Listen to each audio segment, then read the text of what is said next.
प्यारे बच्चों, नमस्ते। आज हम समास के बारे में पढ़ेंगे। सबसे पहले समास की परिभाषा जान लेते हैं। दो या दो से अधिक शब्दों के मेल से नए शब्द बनाने की प्रक्रिया को समास कहते हैं और इस विधि से बने शब्दों को समस्त पद कहते हैं। लेकिन जब इन समस्त पदों को अलग अलग किया जाता है तो उसे समास विग्रह कहते हैं। उदाहरण के माध्यम से समझेंगे। गंगा जल, ये उदाहरण लिया गया है बच्चों। इसमें दो पद हैं और इसे हम कहेंगे समस्त पद। लेकिन जब हम इसका विग्रह करेंगे तो ये बनेगा गंगा का जल। का इसमें विभक्ति आ गई। जब विभक्ति का लोप हो जाएगा गंगा जल, तो फिर से क्या बना? समस्त पद।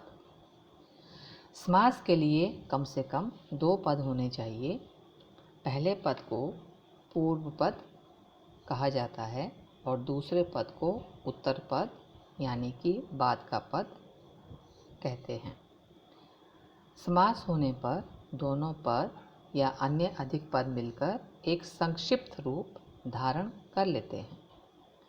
समास की प्रक्रिया में जो बीच की विभक्तियां हैं, जैसे अभी हमने गंगा का जल, का क्या विभक्ति, तो उसका लोप हो जाता है।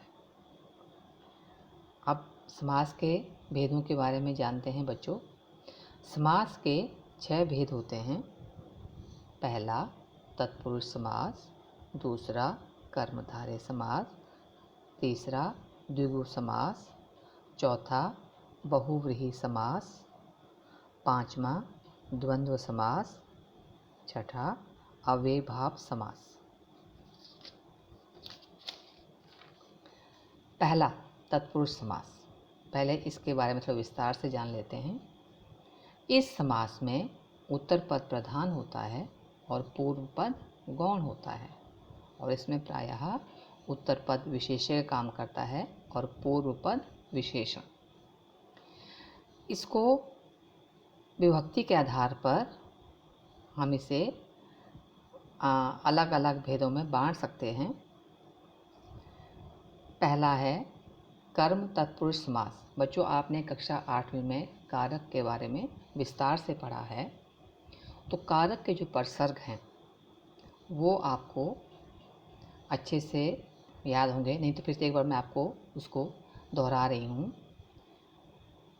कर्ता ने कर्म को करण से के द्वारा, संप्रदान उसकी विभक्ति है को के लिए, अपादान की विभक्ति है से, करण की भी से है और अपादान की भी से है, लेकिन दोनों में अंतर क्या है बच्चों? करण में जो से है वो साधन के रूप में प्रयुक्त होता है और अपादान में वो पृथकता का सूचक है, अर्थात अलग होने का सूचक है। संबंध की विभक्ति है का, के, की और अधिकरण की में और पर। तो तत्पुरुष समास के अंतर्गत ही ये सब विभक्तियाँ आती हैं।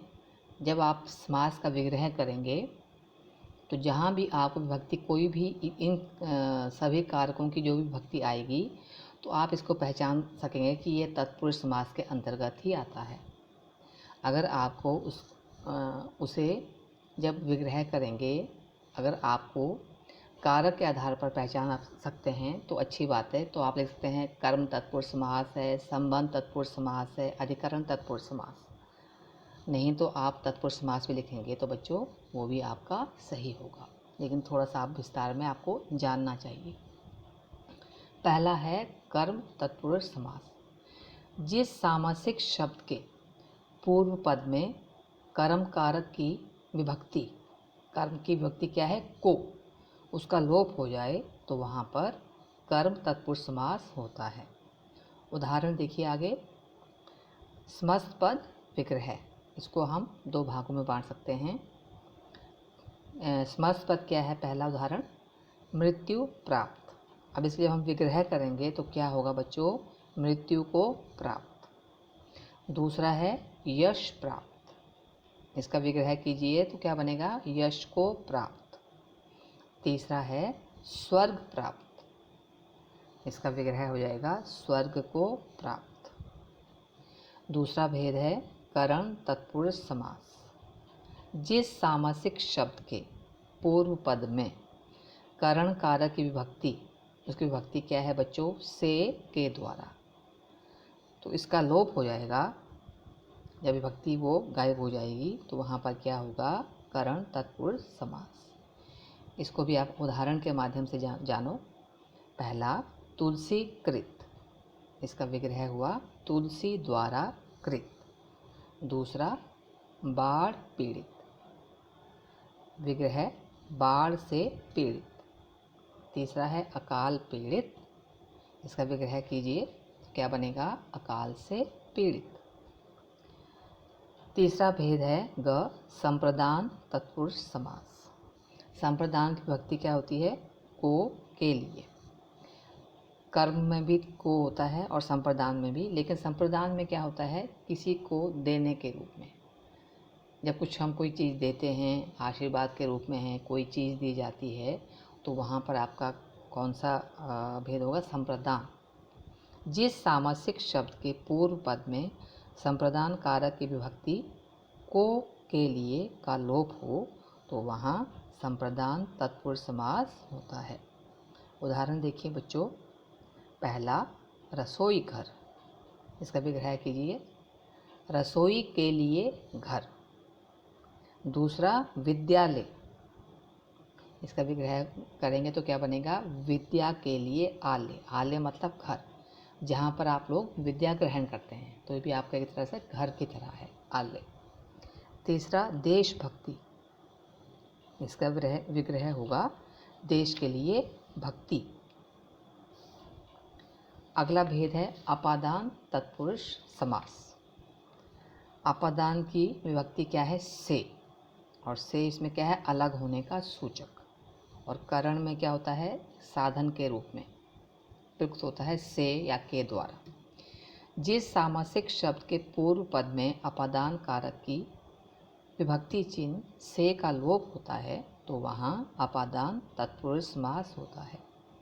उदाहरण देखिए। पहला गुणहीन, इसका विग्रह कैसा होगा? गुण से हीन, अर्थात गुण से रहित। रोग मुक्त, जिसको रोग से मुक्ति मिल जाए, रोग से जो अलग हो जाए, तो रोग से मुक्त, अलग होने का सूचक। तीसरा देश निकाला, तो इसका विग्रह होगा देश से निकाला। अगला भेद है हमारा बच्चों संबंध तत्पुरुष समास। संबंध की विभक्ति होती है का, के, की। तो जिस सामासिक शब्द के पूर्व पद में संबंध कारक के विभक्ति चिन्ह का, की, के का लोप हो तो वहाँ संबंध तत्पुरुष समास होता है। उदाहरण देखिए। पहला राजपुत्र, इसका विग्रह होगा राजा का पुत्र। पुत्र किसका है? राजा का। तो पुत्र का संबंध किससे है? राजा से। देवभूमि, देवों की भूमि। तीसरा है राम भक्त, राम का भक्त। अगला हमारा भेद है अधिकरण तत्पुरुष समास। जिस सामासिक शब्द के पूर्व पद में अधिकरण कारक के विभक्ति चिन्ह, इसके विभक्ति चिन्ह क्या है? में और पर, तो इसका लोप हो तो वहाँ आप समझिए कौन सा समास है? अधिकरण तत्पुरुष समास। उदाहरण देखिए। पहला घुड़सवार, इसका विग्रह होगा घोड़े पर सवार। दूसरा है आनंद मग्न, इसका विग्रह है आनंद में मग्न।